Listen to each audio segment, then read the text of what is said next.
Bonjour tout le monde, bonjour à toutes et à tous, bienvenue sur SNTV dans votre nouveau journal. Pour toujours, 6e jour de grève de la faim de Sonko et 4e jour pour les femmes du camp pénal. On est au 6e jour de grève de la faim pour le leader de PASTEF, Ousmane Sonko, et au 14e jour pour les femmes détenues au camp pénal.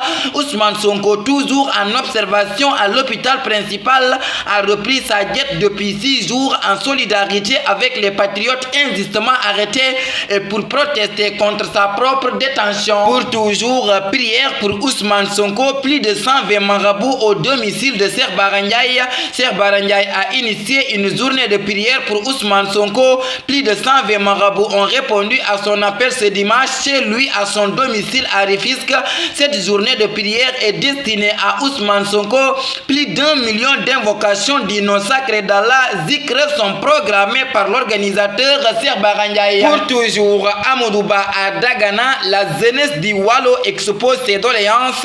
Le premier ministre, non moins candidat déclaré de la coalition Ben Bokyakar, était en visite dans le nord du pays, à Louga, et Saint-Louis. Amadouba était accueilli en héros. Belle occasion saisie pour les zones du Wallo, département de Dagana, pour formuler un certain nombre de doléances. Pour toujours, Trace Award 2023, le prix de la meilleure artiste féminine à Viviane Chidi. C'est à l'occasion du 20e anniversaire du groupe Trace que la reine du Jolof Band, Viviane Chidi, a décroché le grand prix meilleure artiste féminine de l'Afrique. Trace Award est un événement qui est consacré aux musiciens, aux créateurs, aux entrepreneurs et aux réalisateurs de toute l'Afrique et de la diaspora africaine. L'événement a pris fin hier samedi 21 octobre 2023 à Kigali, dans la capitale rwandaise, après 3 jours de compétition et de festivités. Pour toujours, disparition inquiétante d'une pirogue avec plus de 80 personnes à bord.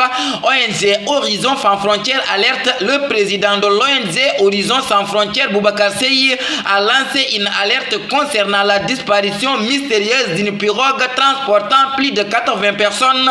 Selon les informations fournies, plusieurs femmes et enfants figuraient parmi les passagers. Pour toujours, conflit israélo-palestinien, la guerre terrestre à Gaza pourrait durer des mois. Le ministre israélien de la Défense, Yoav Gallant, a annoncé dimanche que la guerre terrestre prévue dans la bande de Gaza pourrait s'étendre sur plusieurs mois. D'après les médias israéliens, cette déclaration a été faite par Gallant au centre de commandement de l'armée de l'air israélienne, situé près de la frontière avec Gaza. Le ministre a déclaré: rien ne peut arrêter l'armée israélienne, et avant que Hamas ne rencontre les forces blindées et d'infanterie, il rencontrera les bombes de l'armée de l'air, comme rapporte le journal israélien. Il a ajouté: ce sera la dernière opération terrestre à Gaza pour la simple raison qu'il n'y aura plus de Hamas.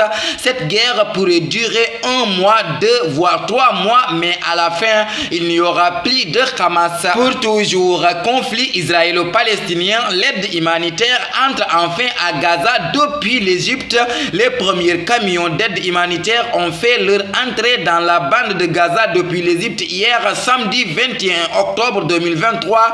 Ils ont traversé le poste frontière de Rafah, une immense porte qui représente le seul point de passage vers l'enclave palestinienne qui ne soit pas sous le contrôle d'Israël. Rafah Actu, le 23 octobre 2023, le jour où tu cesseras de te soucier de l'opinion que les autres ont de toi, alors ils te respecteront. Ces mots mettent fin à notre édition.